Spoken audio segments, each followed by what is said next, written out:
Hey guys, Troll 9002. I know I'm a whole day late posting, but I had a very important day today. I'll tell you about it later. I want to get right to the story today. It's called The Mill. It was a very wet time in the neighborhood. It had been raining a lot, and all the roads were flooded.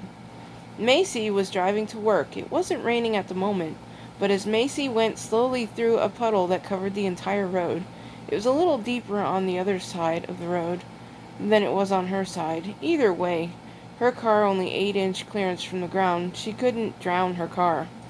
Macy was used to driving like this, as when it rained a lot, the town would flood. It was a big bowl, and no matter how the city tried, they just couldn't figure out good drainage. As Macy got to the middle of the puddle, a huge truck went flying by on the other side, and it felt like a tidal wave of water landed on her windshield.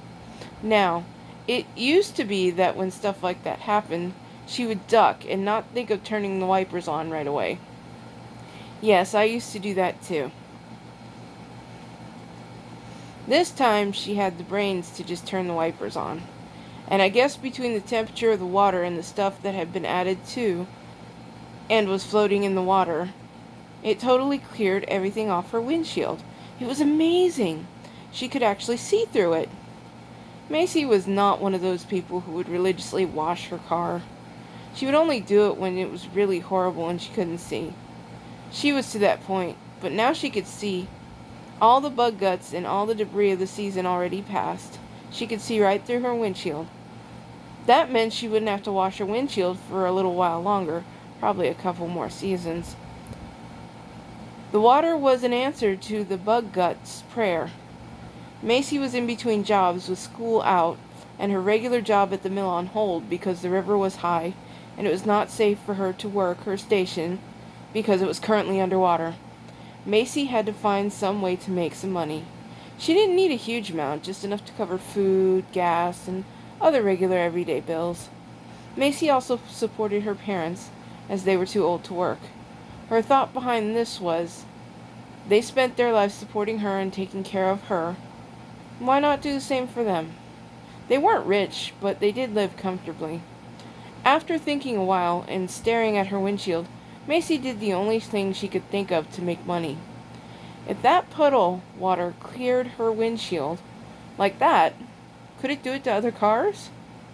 Milltown was a small town, and jobs were scarce year-round no matter what your happenstance was. You had to know someone to be able to even get a temporary job. So she went and got all the containers she could and started collecting the puddle water. She took it home and tried it on cars that had been sitting for a little while, and every time it worked. So Macy decided she was going to do it.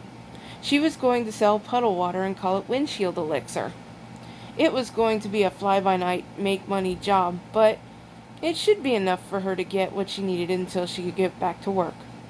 Macy was one of those people who was okay with just sitting around. Work was important, but she also knew that everything was going to work out one way or another. She is faithful to the plan.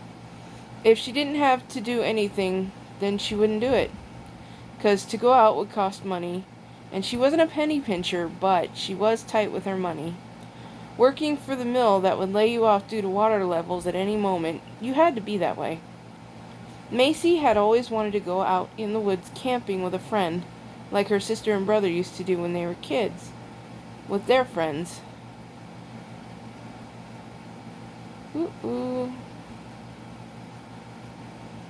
Eh.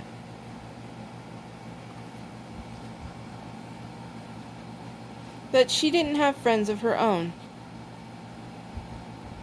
And Macy, watching horror stories, knew that she couldn't go camping all by herself in the woods.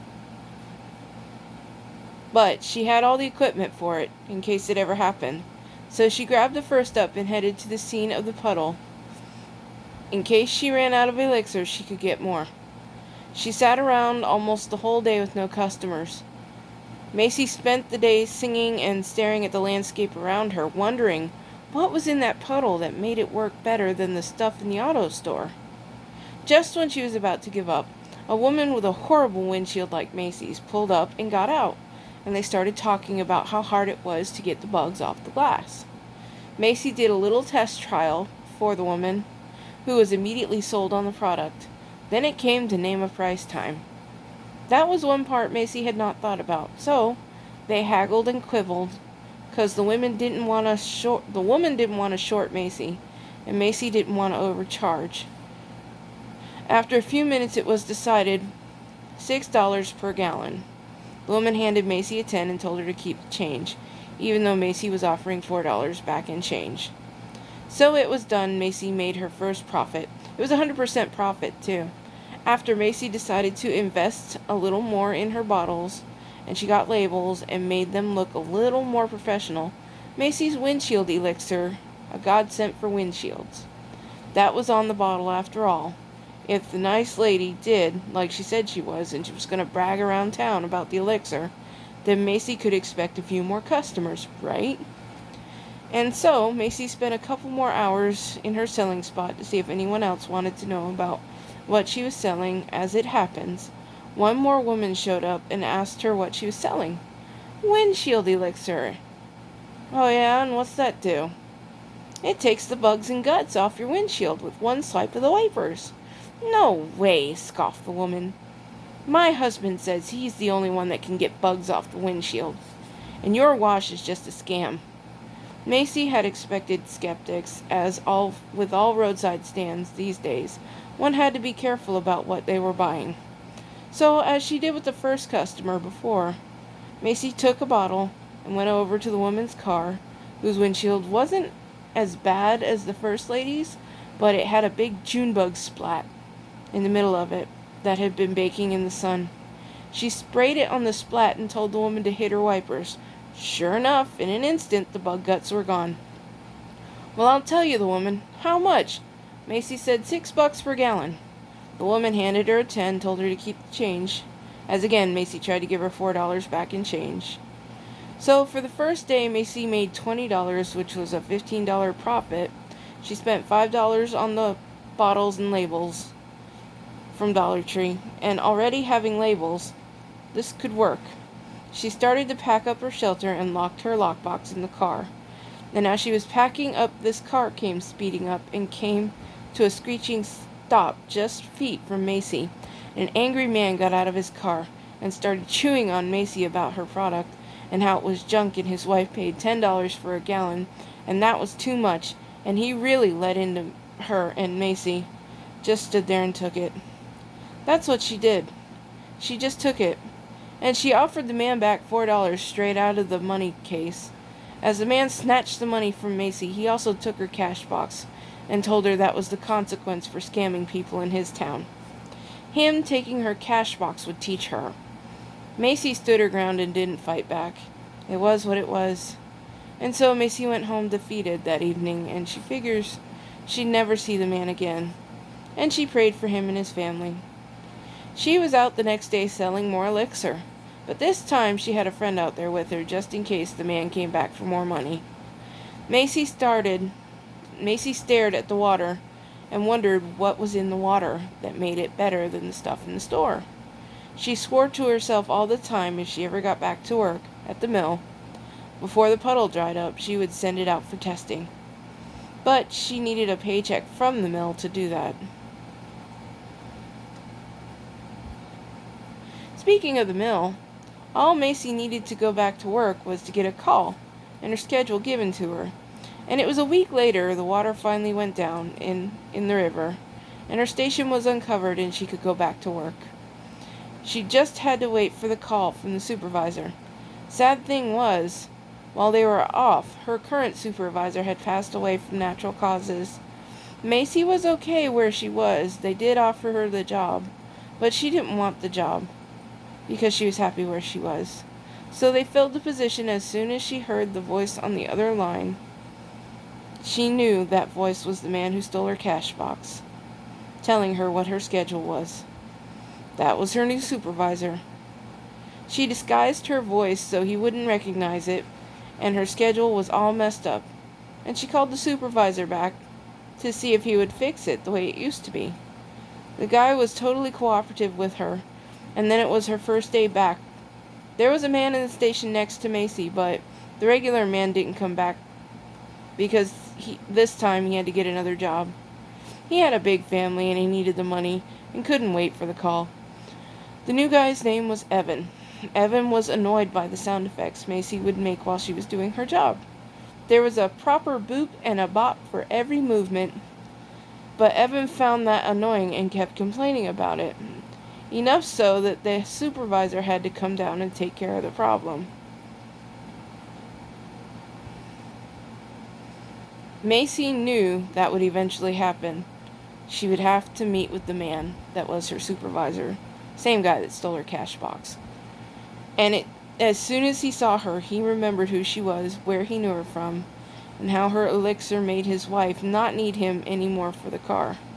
So he had a honey-do list that was a mile long, and he couldn't take his time and drink beer while washing the car anymore.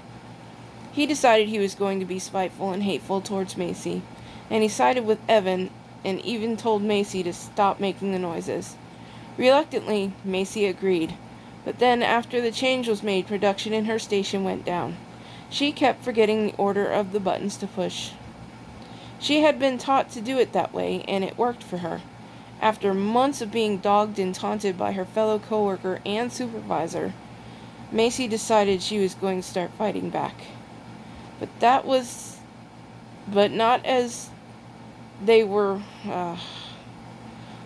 actual facts and things they were doing wrong. And that's the day Macy started taking notes. Safety violations mostly. But there were other things that they were doing that was so wrong. It's somehow beyond violation. And Macy would attend the safety meetings and bring up unsafe points going on, and no one would listen to her. She was labeled a troublemaker and ignored. One day, months later, after all the disarray had started, corporate had gotten several complaints about things that were going on at the mill. There were a bunch of men that came, but no one in the plant knew who lodged the complaint that brought corporate down.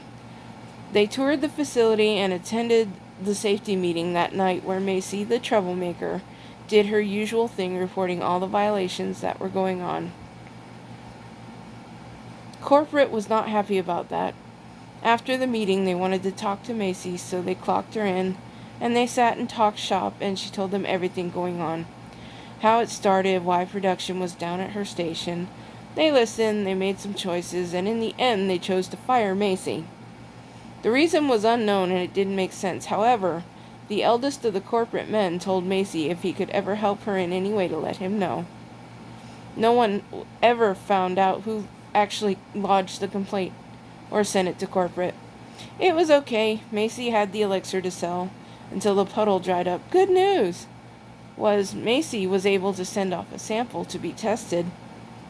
The usual stuff you would think ended up coming out in the test, like mud and oil, but there was one thing that Macy was confused about. There was cow poop in it. Where in the world would that come from? Yeah, trucks with cows drove through a lot, but you didn't usually see the poop fall out of them. And then it hit her like a bolt. Tires driving through the puddles. Kids in trucks that mud bog in pastures, and farmers that herd cattle with instead of using horses. So farmers that herd cattle with their trucks instead of using horses. But the key was that she had to find the right pasture. Needle in a haystack, but Macy wasn't a quitter. It was a long struggle. After the puddle dried up finally, she found the right mixture of cow poop. It was from her own yard that used to be a farm but was later converted. If she had never driven through the puddle, it wouldn't have worked. How odd, right? Anyway, so Macy finally had all the ingredients, and she started mass producing. All she needed was an investor, one more investor, to help her out. Then one day she got a call. An anonymous investor appeared, and she made her elixir all by herself. And it sold great, and it didn't take long for the elixir to make Macy a billionaire. Even though Macy no longer worked at the mill, she kept up with it. She heard that Evan was fired for safety violations, and Davis, the man that originally stole her cash box, was fired for hiding the infractions. This concerned Macy, so she decided to go pay a visit to both of them. She knew Evan had a big family, and he needed a job. And so she got to Evan's house and asked him if he wanted a job working for her, and he instantly said no. The pride he had built up was too much, but his wife jumped up on the opportunity real quick. Feeling better that she helped Evan and his family, she went on to the Davis's family. She arrived in the front yard, and Davis was out in the front porch with his wife, sitting. He went inside, and his wife came off the porch and greeted Macy. They talked a good long time, and she said she couldn't believe that they fired Macy instead of her husband. Macy asked if Davis wanted a job with her company that was going to allow him to work from home, and this story I'm going to leave open. Who do you think the investor was? Who do you think sent in the complaint? And do you think Davis took the job? If you guess right, I'll use your name in one of my upcoming stories. If you get it half right, I'll use half your name. Till next time, this is Troll 9002, and I hope to catch you on the next page turn.